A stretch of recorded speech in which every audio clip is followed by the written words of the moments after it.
bom dia. Estamos na revista de imprensa internacional, mas nunca sem antes olhar para a primeira página do Jornal A Bola, desta terça-feira, dia 10 de dezembro.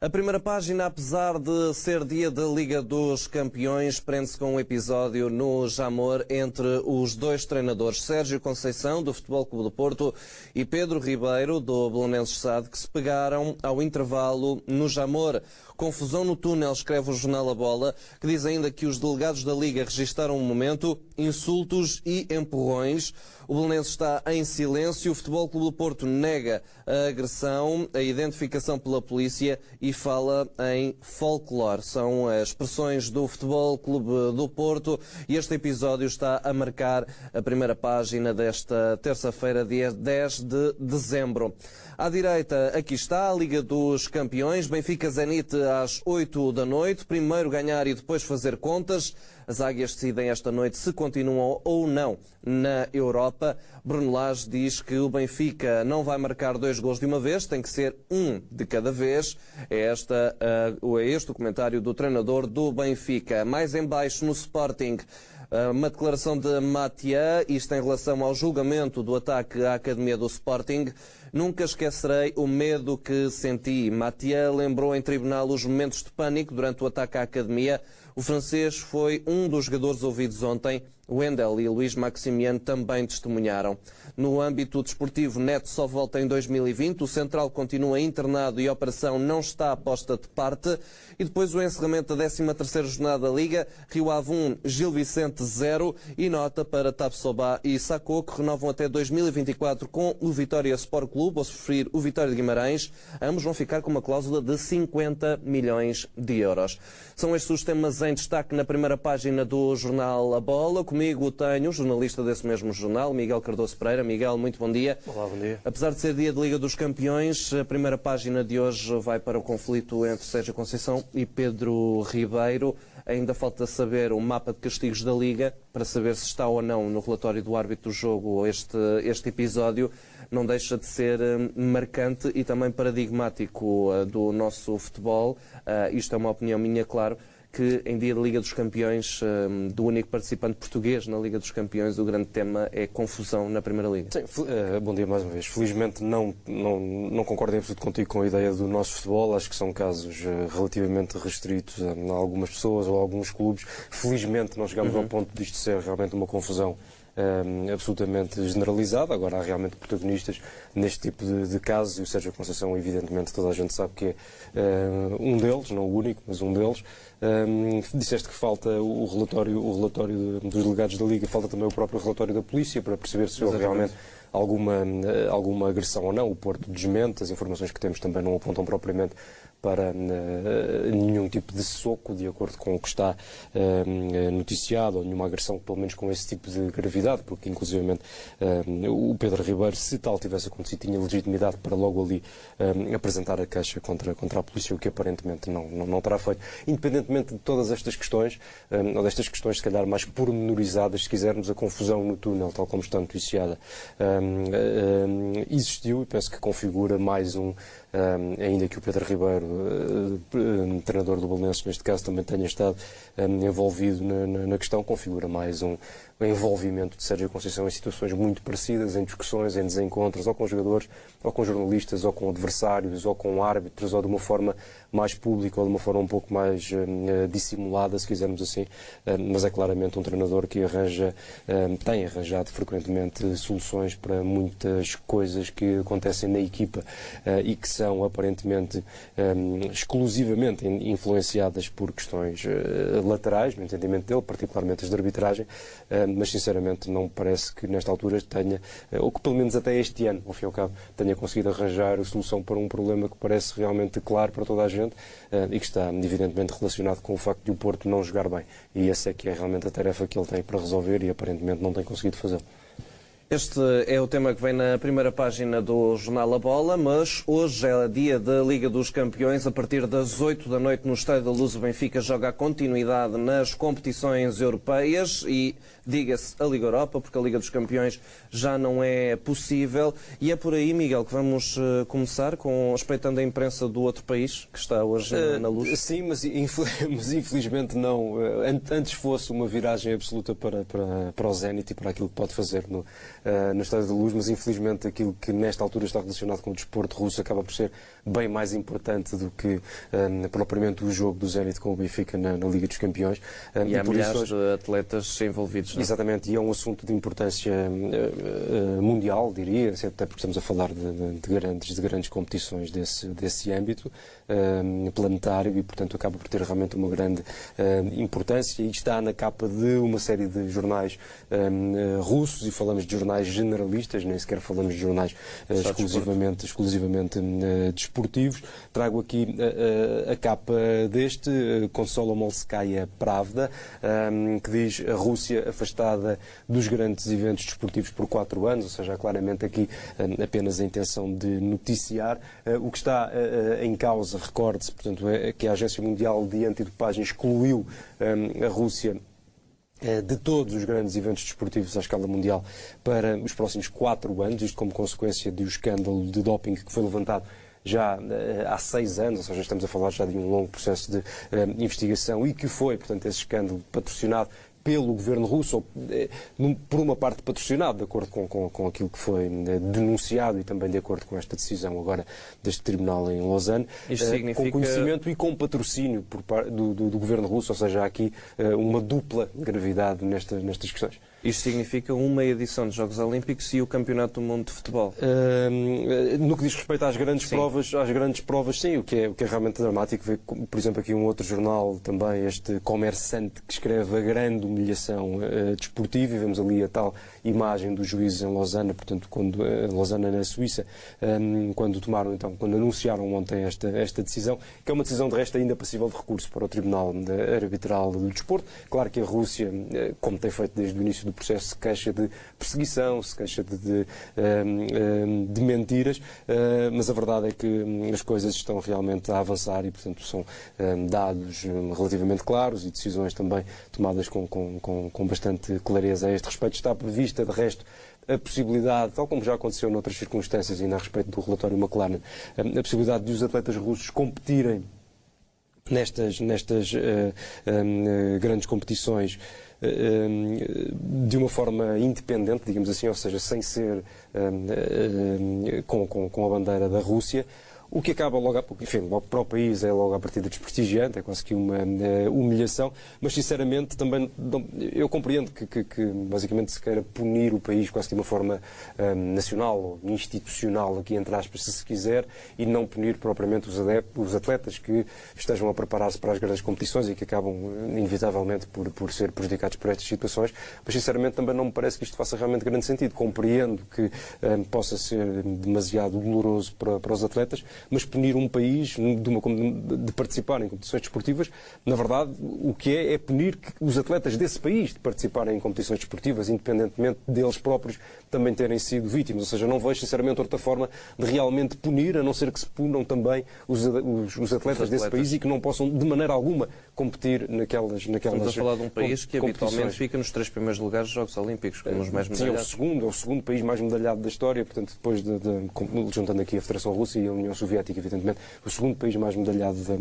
da história, portanto, por aqui se compreende realmente a importância mundial que tudo isto tem. Vemos aqui um outro jornal, este chama-se Novaya Gazeta, o mesmo tema principal,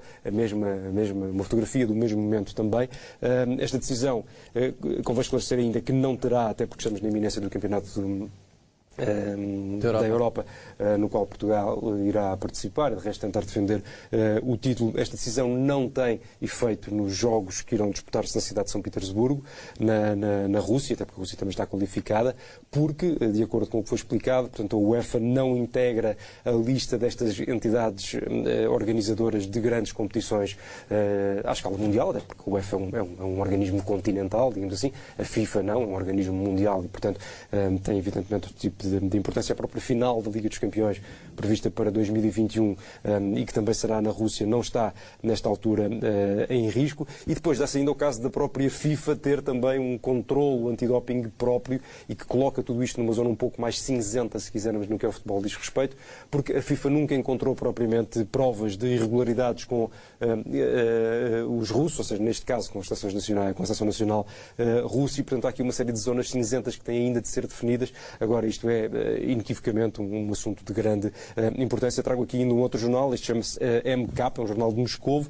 e que escreve ali do lado, não é propriamente, enfim, é um dos assuntos principais, mas este jornal não tem propriamente uma manchete definida, digamos assim,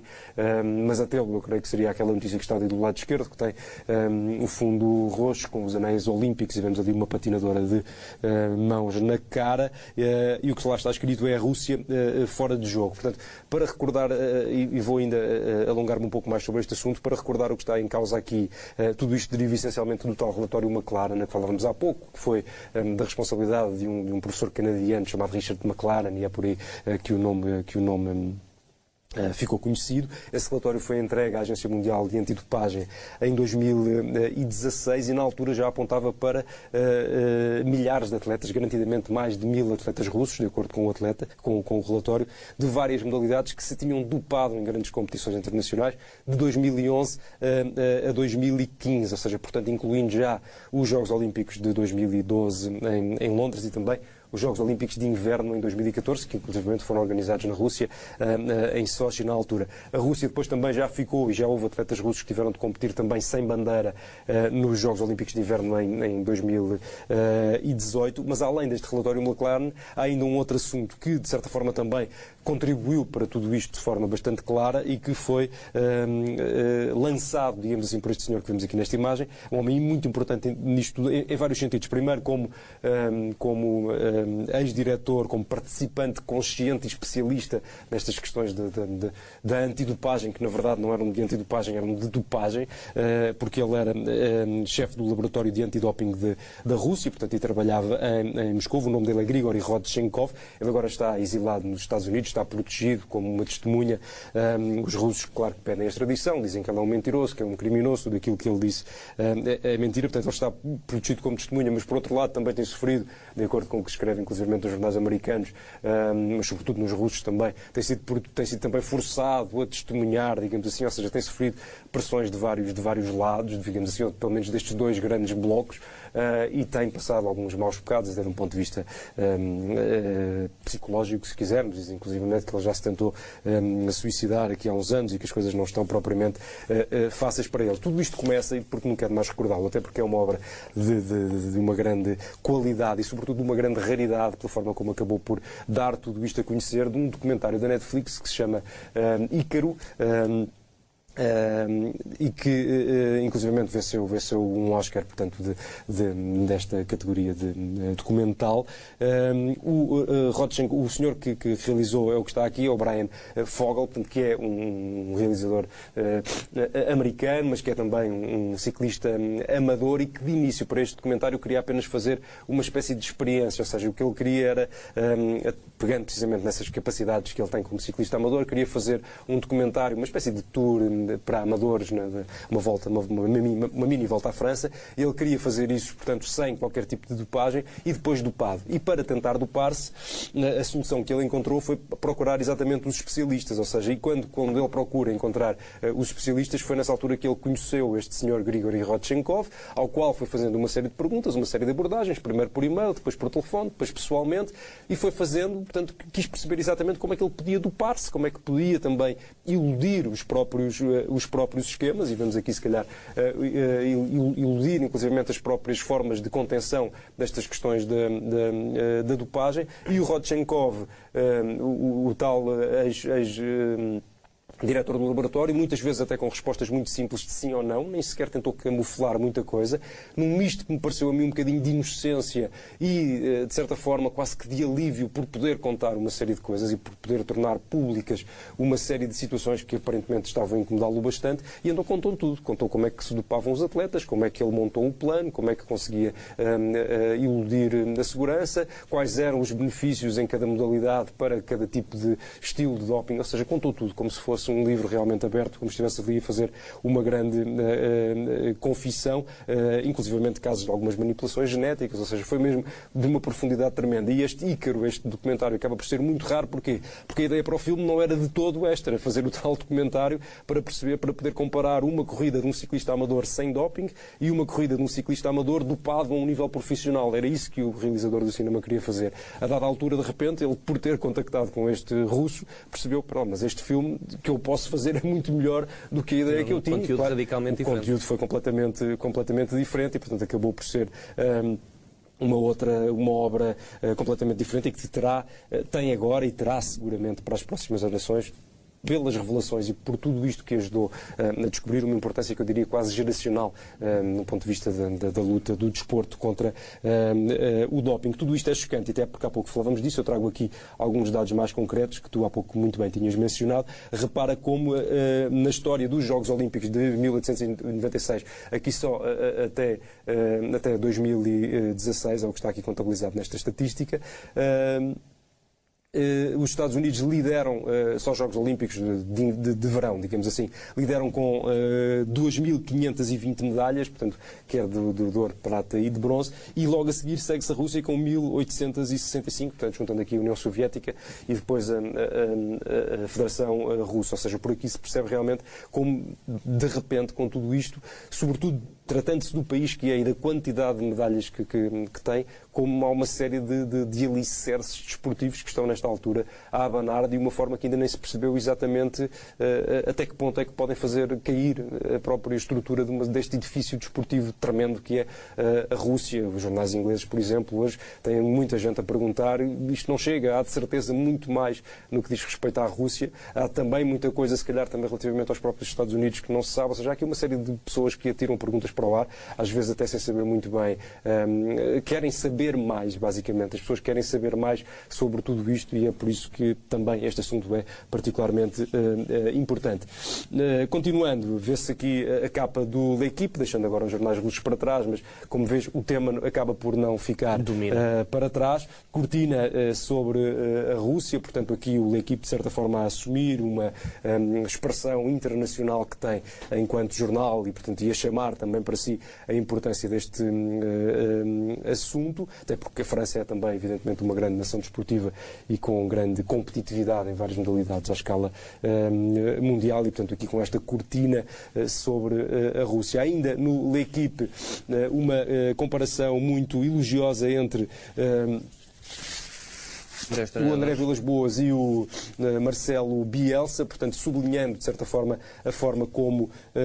um treinador estrangeiro, primeiro o Bielsa argentino, agora o André Vilas-Boas português, conseguiu chegar a um Marselha, quer este, quer o de então, de 2014-2015, que estava absolutamente moribundo e consegue revitalizar completamente uma equipa ao ponto de a tornar muito mais competitiva do que era no campeonato. Portanto, o André Vilas-Boas aqui com um grande elogio, esta comparação ao Bielsa, independentemente de tudo aquilo que se acha do Bielsa como pessoa, e eu sinceramente aqui também reconheço a minha opinião, também eu acho particularmente desequilibrado e sei bem que não sou propriamente o único, mas como treinador é claramente alguém com um grande conhecimento e com muita coragem na tentativa de implementação das próprias ideias numa equipa, e já tentou fazê-lo em vários países e em várias circunstâncias, quer com seleções nacionais, quer com boas equipas dos países onde tem trabalhado, o último dos quais em Inglaterra, e portanto este acaba por ser um grande elogio ao André Vilas-Boas, e temos aqui até inclusivamente um comparativo direto entre, na tal época de 2014-2015, os 38 pontos que nesta altura o Bielsa tinha com o Marselha e os 34 pontos, 4 pontos a menos, que o André Vilas-Boas tem nesta altura também com a equipa, recordando que o André Vilas-Boas está em segundo, portanto na perseguição ao Paris Saint-Germain, que vai já na 6ª vitória consecutiva no campeonato e que desde o início da prova tem apenas 3 derrotas, uma delas com o Paris Saint-Germain. Na altura teve ali alguns empates, mas portanto, tem melhorado substancialmente e nesta altura, descontando o tal efeito extra e o tal investimento extra, se quisermos, do qual o Paris Saint-Germain beneficia inquestionavelmente, o Marselha acaba por ser uma espécie de campeão, entre aspas, se conseguir terminar em segundo, porque infelizmente para a Liga Francesa o Paris Saint-Germain está absolutamente relativamente destacado em termos de investimento e oferece, digamos assim, poucas possibilidades aos outros de poderem também ser campeões. Ainda em França foi, num outro assunto polémico, oficialmente aberto um inquérito por parte da Procuradoria Nacional das Finanças, numa investigação que já vem também de 2016, por suspeitas de corrupção na escolha da sede do Mundial de 2022, que será no Qatar. A justiça francesa está, de acordo com o que escreve a equipe, sobretudo muito interessada, tem estado desde que começou este processo, numa já célebre, ao fim e ao cabo, reunião que terá decorrido em 2010, na altura no Palácio do Eliseu, portanto na residência oficial do Presidente da República Francesa. O Presidente na altura era o Nicolas Sarkozy, ter-se-á reunido com um príncipe do Qatar e também com o próprio Michel Platini, que na altura também era Presidente da UEFA e, por inerência do cargo, também Vice-Presidente da FIFA, e que inclusivamente chegou a ser detido também no âmbito desta investigação, ou seja, suspeitas sérias e mais uma forma de abalar, digamos assim, os tais grandes edifícios desportivos nesta altura. O doping, os jogos combinados, as apostas desportivas e aquilo que permitem, através da combinação dos jogos e dos resultados, e depois também este tráfico de influências, digamos assim, que são nesta altura problemas mais ou menos relacionados e que afetam todo o desporto, o futebol em particular, mas nos casos do doping, como vimos agora na Rússia, à escala de todas as outras modalidades. Ainda ligando a justiça, o desporto e a França, um outro assunto, mas este aqui em circunstâncias um pouco mais particulares, ao qual vou referir-me de uma forma mais breve. O Karim Benzema, portanto avançado francês do Real Madrid, vai mesmo a julgamento no âmbito do processo no qual é acusado de chantagear o Mathieu Valbuena, portanto um companheiro da seleção francesa, por ser, de acordo com o que há anos, ao fim e ao cabo, se escreve, por ser possuidor de imagens comprometedoras, enfim, de cariz privado do Valbuena, que era então companheiro da seleção francesa. Depois disso, recorda-se, isto já foi em 2015, o Benzema nunca mais voltou, apesar de ser claramente o melhor avançado, um dos melhores avançados franceses dos últimos desta geração, ao fim e ao cabo, desde 2015, que por isto não vai à seleção francesa e muito provavelmente não voltará a ir, pelo menos enquanto a distribuição de forças e a distribuição de influências e quem manda na seleção francesa, quer de um ponto de vista administrativo, quer de um ponto de vista técnico, estiver no cargo. E, portanto, o Benzema vai mesmo ter de ir a julgamento. Era isso que ele não queria nesta fase do problema, não ir a julgamento, mas vai mesmo ter de ir. Deixemos primeiro a Rússia, agora a França, deixemos estes dois países para trás. Mas com o francês. E passamos para a Espanha. Eu tento fazer aqui esta ligação com a marca, e portanto o Mbappé que está a esticar a corda, como escreve a marca, dando conta de que ele está num pequeno braço de ferro, ou num grande braço de ferro, se quisermos já, quer com o Paris Saint-Germain, quer com particularmente o técnico alemão, Thomas Tuchel, exatamente. No último jogo, inclusivamente, o Mbappé foi substituído perto do final e aquilo correu um bocadinho mal. O Thomas Tuchel foi ter com ele e, portanto, tentou acalmá-lo, mas o Mbappé, de uma forma até um bocadinho, enfim, desagradável e se calhar um bocadinho mal educada, acabou por nem olhar para ele e, portanto, percebeu-se que as coisas não estavam evidentemente já bem entre eles. Portanto, quando o treinador tentou confrontá-lo, viu-se que havia ali realmente problemas sérios. O treinador alemão, entretanto, já disse que quem decide é ele e, portanto, como Mbappé, por muito chateado que esteja, tem mesmo de se conformar com as decisões do treinador, isso é verdade, inquestionavelmente, mas a marca acaba por aproveitar tudo isto para ir claramente ao encontro daquela que tem sido quase que uma opção editorial de aproximar realmente o Mbappé do Real Madrid. De resto, o clube madrileno já assumiu uma espécie de interesse, de forma mais ou menos oficiosa, digamos assim, no Mbappé. O Zidane já por várias vezes diz que o adora como jogador e gostaria um dia de poder contar com ele na equipa. O que acontece é que o Mbappé tem também, e a marca volta a mencioná-lo, evitado ou negado a renovar o contrato com o Paris Saint-Germain. Ele tem contrato até 2022, ou seja, não está próprio ainda, tem um contrato por mais de 2 anos. Não quer renovar e tem um valor de mercado nesta altura avaliado em sensivelmente 200 milhões de euros e, portanto, veremos até que ponto é que pode haver ou não negócio. A verdade é que estes jogadores com este tipo de influência e estando num clube cuja grandeza tem dependido sempre muito, como é o caso do Paris Saint-Germain, por ser um clube recente, por não ser um clube com historial europeu, é um clube cuja grandeza depende muito de quem o representa num determinado momento, dos grandes jogadores do elenco que tem. E isso torna, de certa forma, o poder desses jogadores maior dentro de um clube como é o Paris Saint-Germain, do que o poder que teriam dentro de um clube como o Real Madrid, ou como o Bayern, ou como o próprio Manchester United, no caso do Pogba. Repara como há aqui diferenças. O Manchester United é um clube mais sólido para resistir a esse tipo de pressões, mesmo num momento de maior fragilidade e mesmo tendo um grande jogador como é o Pogba, do que me parece que o Paris Saint-Germain pode realmente ser capaz de resistir a este tipo de pressões, quer de Mbappé, quer de Neymar. Tudo aquilo abana muito quando um destes grandes jogadores diz que quer sair ou que prefere ir para um clube mais forte. São dois jogadores que prometem neste mercado. Exatamente, e portanto há realmente essa grande especificidade do Paris Saint-Germain no mercado e dos jogadores que representam o clube nesta altura. Ainda a respeito de... Temos 10 minutos. Sim, então passemos para o AS. O Luka Jovic, sérvio, que esteve em Lisboa a representar o Benfica de 2015 a 2017, ainda que no Benfica, na verdade, só tenha praticamente jogado na equipa B. Na equipa principal teve uma ou duas oportunidades. Ele depois acabou emprestado ao Eintracht de Frankfurt, que o vendeu ao Real Madrid por 60 milhões de euros. O Benfica ainda lucrou qualquer coisa com o assunto. Agora, de um ponto de vista desportivo, não lucrou o que quer que tenha sido, como se compreende. Agora terá chegado a hora de o Luka Jovic ter também uma oportunidade no Real Madrid, coisa que na verdade não teve. O sérvio é apenas o número 21 numa lista dos jogadores mais utilizados do Real Madrid nesta temporada, ou seja, está pelos últimos. É um jogador que não conta, evidentemente, para Zidane. Pode ser titular então no jogo da Liga dos Campeões em Bruges, que será amanhã. O Real Madrid para esse jogo já tem inclusivamente o apuramento garantido com o segundo lugar. E, portanto, pode realmente dar-se ao luxo, né, de se socorrer destes jogadores menos utilizados. A verdade é que o Luka Jovic este ano nem sequer joga, quanto mais marcar golos, mas da temporada passada marcou 27 golos no Eintracht de Frankfurt, portanto, ou seja, não estamos a falar propriamente de um jogador qualquer, nem sequer de golos marcados numa prova qualquer. Estamos a falar do campeonato alemão, que é especialmente competitivo, como este ano, inclusivamente, se está a ver, mesmo nos anos em que é muito dominado pelo Bayern, acaba por ser uma equipa, no resto, particularmente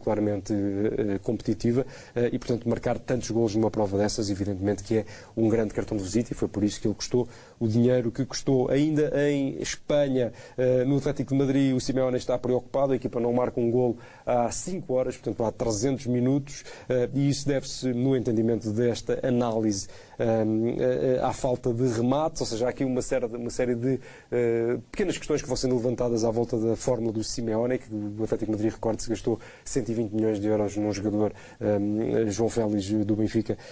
no início desta temporada, mas também se tem escrito que o Simeone quer já outro avançado para esta época, inclusive para janeiro, ou seja, as coisas não andam propriamente fáceis, ou pelo menos estão mais difíceis do que alguma vez terão estado para o próprio Simeone. Está em sexto na Liga Espanhola, evidentemente muito aquém daquilo que se esperaria. Ainda em Espanha, o Sport recorda que o Barcelona joga em Milão com o Inter, vai fazê-lo com uma equipa de segunda, vai dar oportunidade a jogadores mais jovens, mas sobretudo vai jogar sem o Messi, o que logo à partida é merecedor de grande destaque. O primeiro lugar para o Barcelona está garantido. Corre alguns riscos pelo facto de ir jogar a Milão, casa do Inter, as coisas podem evidentemente complicar-se, até porque o Inter tem mesmo de ganhar. De qualquer das formas, o que é aqui destacado, e isso parece-me interessante, é que o Messi há 8 anos que não é poupado num jogo da Liga dos Campeões, ou seja, evidentemente que já falhou alguns por um ou outro castigo, não sei se aconteceu, mas sobretudo por lesão, e garantidamente falhou alguns jogos, agora por opção técnica, e se calhar até por opção do próprio, esta será a primeira vez que não vai jogar. É verdade, como dizíamos, que o Barcelona não tem já para o grupo nenhum tipo de interesse extra, mas recordemos os interesses pessoais que o próprio Messi legitimamente tem nos golos e nos jogos na Liga dos Campeões, a forma como isso lhe vai, no final, engrandecer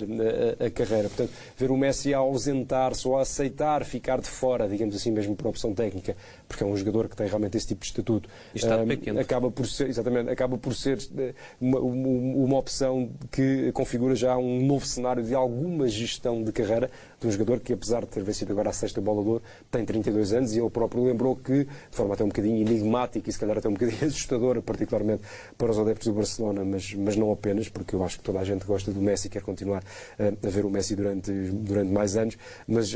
a forma como ele se referiu ao tempo que vai passando e à dificuldade das coisas pela primeira vez, nunca o tinha feito, assustou um bocadinho toda a gente, mas o Messi já está a pensar em acabar a carreira, e ou seja, estas pequenas gestões, estes pequenos jogos de fora já configuram a necessidade, ao fim e ao cabo, de um outro tipo de gestão da carreira, tal como o Cristiano Ronaldo também já tem feito há uns anos esta parte. Ainda no mundo deportivo, ainda no Barcelona, o Rakitic, que esteve de saída no início do ano, agora o Barcelona já não quer que ele saia, porque ele tem realmente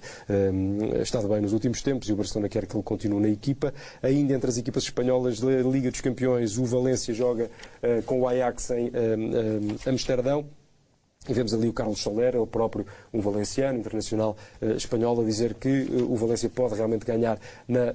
Holanda. Veremos, o Ajax está em primeiro com 10 pontos, sem isso o Valência e o Chelsea com 8, o Lille com 1 já não pode seguir em frente, mas este é claramente um dos grupos mais interessantes e mais equilibrados. A Gazeta dello Sport tem na capa, portanto, o reconhecimento de tal importância da recepção do Inter ao Barcelona, de que falávamos há pouco, mas também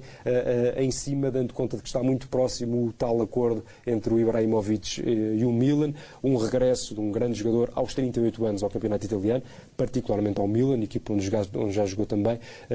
38 anos, é um jogador que